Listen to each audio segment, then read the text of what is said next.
Hola niños, hola niñas, hola a todos los que estén viendo este video. Espero que tengan una mañana muy bendecida, o una tarde, o la hora en la que estén viendo este video. Eh, Espero que el Señor les pueda hablar a través de la palabra que vamos a estudiar el día de hoy, que se encuentra en Mateo 8, del 18 al 22.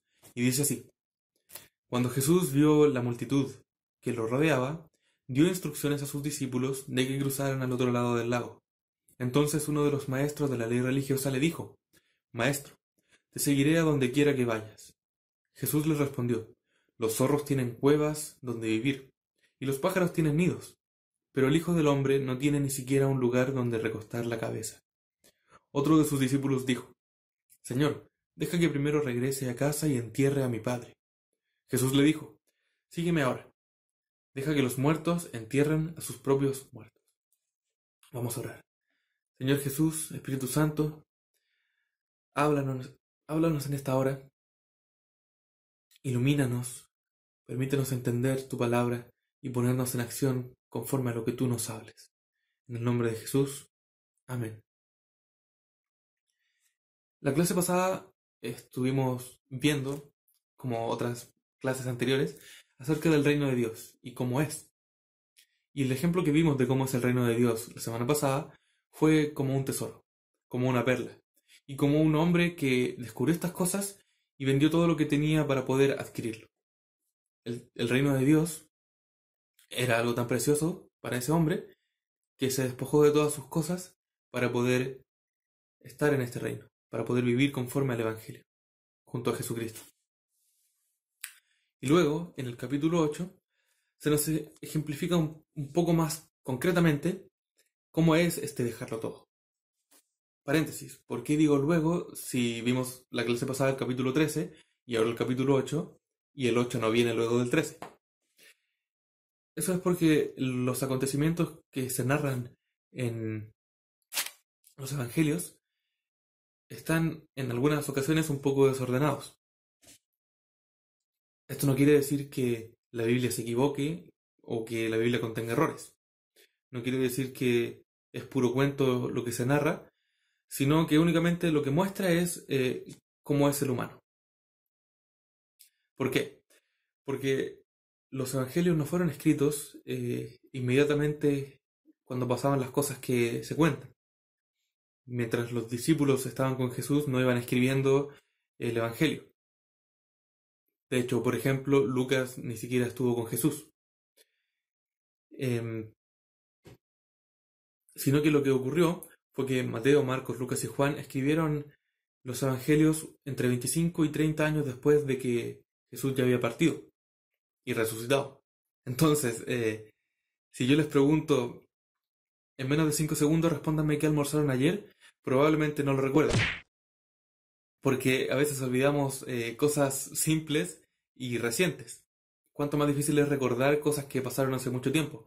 Dije 25 o 30 años, edad que ni siquiera yo tengo, no podría recordar esas cosas. Y aquí lo que sucedió fue que, si bien ellos recordaban las cosas que el Espíritu les inspiró que escribieran, puede que les haya costado un poco recordar el orden en que sucedieron esas cosas, recordar la cronología de esos eventos. Entonces lo que hemos intentado hacer en estas clases, quizá ya se dieron cuenta, es devolvernos de repente en algunos capítulos para poder ordenar estos eventos en el orden cronológico correspondiente. Pero repito, no tiene nada de falible la Biblia, no se altera su eficacia, no se altera su veracidad por un poco de desorden, porque los hechos que se narran son verdaderos. Y eso queda comprobado en que justamente pasaron tantos años y si bien no recordaban tanto el orden, estos evangelistas recordaron los mismos acontecimientos y no hay contradicción entre ellos. Cerramos el paréntesis y vemos estos ejemplos más concretos que había dicho de cómo es dejarlo todo por el reino de Dios. Cuando Jesús dio instrucciones a sus discípulos de que cruzaran al otro lado del lago, aparecieron dos personajes. Uno era un maestro de la ley religiosa que le dijo que seguiría a Jesús a donde fuera. La respuesta de Jesús es que los zorros tienen cuevas donde vivir y los pájaros tienen nidos, pero el Hijo del Hombre no tiene un lugar donde recostar la cabeza. Hijo del Hombre es un término que usaba comúnmente Jesús para referirse a sí mismo. Y a lo que se refería era que ni siquiera él tenía un lugar donde dormir cómodamente, digamos, lo que le espera a los discípulos no era mucho mejor. Lo veremos más adelante en las cartas de Pablo, que Jesús no dudó en volverse un siervo, volverse un esclavo por nosotros. Recordemos que Jesús es Dios, lo hemos recalcado muchas veces, y siendo Dios se transformó en un ser humano. Si nosotros tuviéramos mucho poder, no nos gustaría que nos lo quitaran, no nos gustaría dejarlo. Hace poco fueron las elecciones en Estados Unidos y Donald Trump, el ya expresidente de ese país, se había repostulado para poder ser presidente otra vez. Y no me voy a meter en cosas políticas que no sé y que en realidad no interesan, mucho menos para esta clase. Pero Donald Trump alegó fraude. Y probablemente lo alegó porque perdió. Porque siendo un hombre poderoso, perder las elecciones y no ser reelecto significaba de alguna forma perder ese poder. Y a la gente no le gusta perder el poder. Pero Dios, siendo el ser más poderoso de todo el universo, nació como un bebé, indefenso. Vivió una vida humilde. Lavó los pies de los discípulos.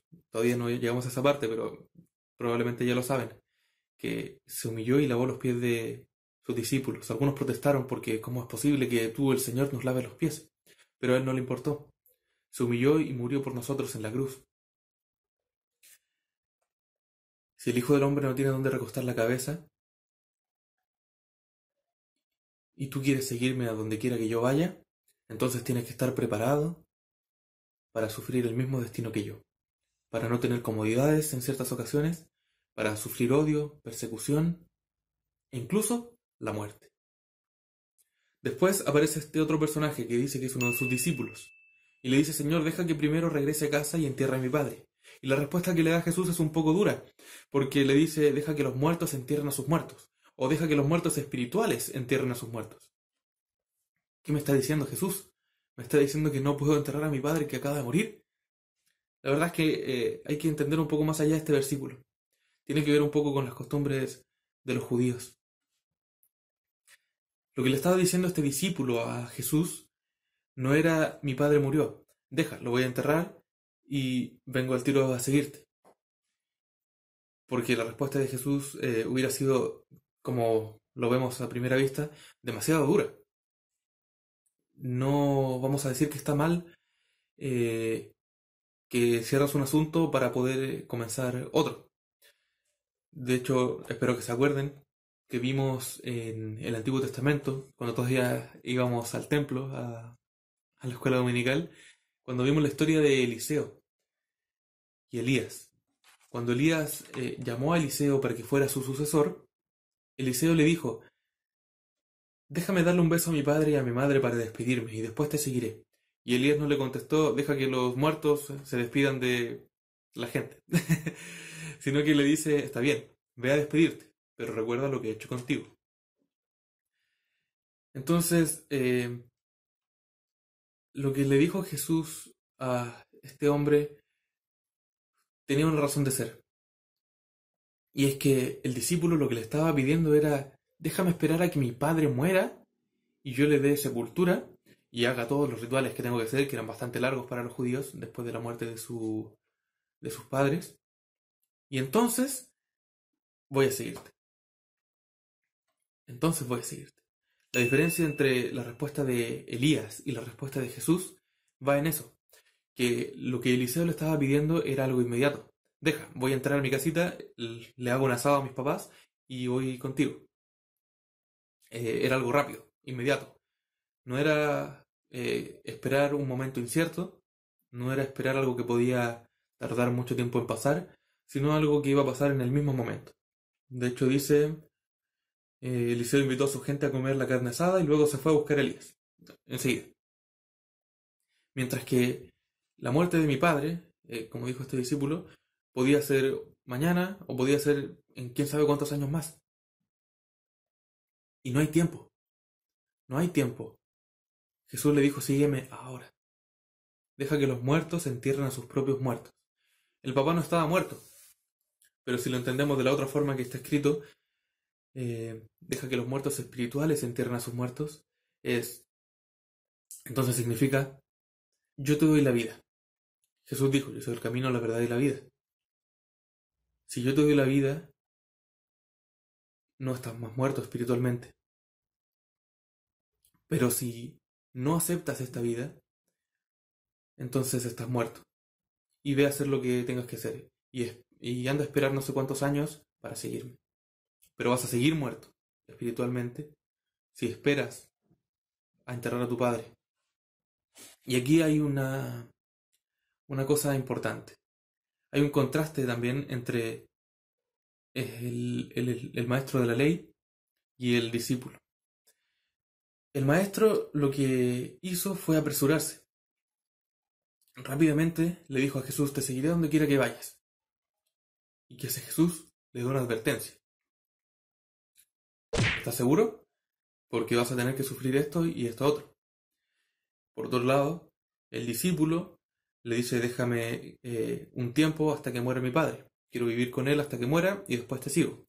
Y Jesús le da una advertencia diferente. No esperes tanto. Entonces hay que tomar estas dos advertencias, la de no te apresures y la de no esperes tanto, y poner un término medio. Aristóteles, el filósofo griego, veía las cosas de una forma particular.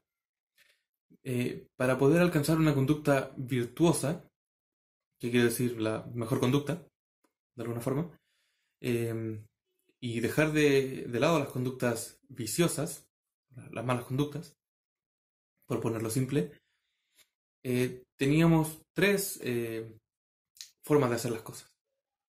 La primera es el defecto. La segunda es el exceso. Y el justo medio es la virtud. ¿Cómo funciona esto? Por ejemplo, si tenemos la valentía como una virtud a la que queremos llegar, tenemos en el defecto la cobardía. Y en el exceso tenemos el ser temerario. Ser cobarde no nos ayuda porque no hacemos las cosas. Y ser temerario es exagerado porque corremos un peligro innecesario. En cambio, ser valiente es considerar nuestras capacidades y hacer las cosas. En un ejemplo práctico, si alguien se está ahogando, soy vicioso por defecto si no me lanzo a ayudar a esa persona a salir a la superficie. Soy vicioso por exceso si me lanzo para salvar a esa persona sin saber nadar. Pero soy valiente, soy virtuoso, si sé nadar y me lanzo a rescatar a esa persona. Entonces, aquí tenemos en el defecto apresurarnos en nuestras decisiones. Tenemos en el exceso dejarlas para después. Este hombre que encontró un tesoro lo vio y no dijo lo quiero sin antes pensar tengo el dinero suficiente para comprar esta tierra y apropiarme del tesoro. No se apresuró. No hizo las cosas sin pensarlo, no hizo las cosas sin tener la capacidad, sino que sabía lo que tenía que hacer. Sabía que si quería ese tesoro, que no había tesoro mayor que ese, tenía que vender todas sus cosas. Estaba dispuesto y lo hizo, a hacer un sacrificio, a tener ni siquiera dónde recostar la cabeza por el tesoro, por el reino de Dios. Y ese hombre, ese mismo hombre, no teniendo el dinero, no esperó unos años más a ver si a lo mejor me regalan esa propiedad, sino que sabiendo que tenía la capacidad, inmediatamente adquirió el terreno para apropiarse del tesoro, para tener el reino de Dios. Justo medio. No nos apresuramos demasiado, sino que consideramos cuál es el precio que tenemos que pagar. Y no esperamos demasiado, sabiendo que es posible, y es completamente posible para ustedes y para mí, dejarlo todo y seguir a Jesucristo. Vamos a orar. Señor Jesús, te doy muchas gracias por tu palabra, te doy muchas gracias por tu amor, te doy muchas gracias por tus respuestas sabias. Gracias porque cada vez que respondiste a alguien, ya sea un discípulo tuyo con buenas intenciones o un fariseo malintencionado que te quería atrapar, con cada respuesta que diste, Señor mío, y que quedó registrada en la Biblia, nos das una respuesta a nosotros. Nos das una enseñanza a nosotros. Y gracias, Espíritu Santo, porque nos iluminas y nos permites entender qué es lo que quisiste decir. Gracias, Señor mío, porque nos llamas. Gracias, Señor mío, porque no nos vendes la pomada, sino que nos dices las cosas tal como son. Nos dices cuál es el precio que tendremos que pagar por seguirte. Y nos dices que sí tenemos esa capacidad y que no esperemos más, que te sigamos. Ayúdanos a ser virtuosos, a ser justos y prudentes, a seguirte a ti ahora que hay tiempo y que tenemos la capacidad. Y vivir en este reino tuyo. En el nombre de Jesús. Amén.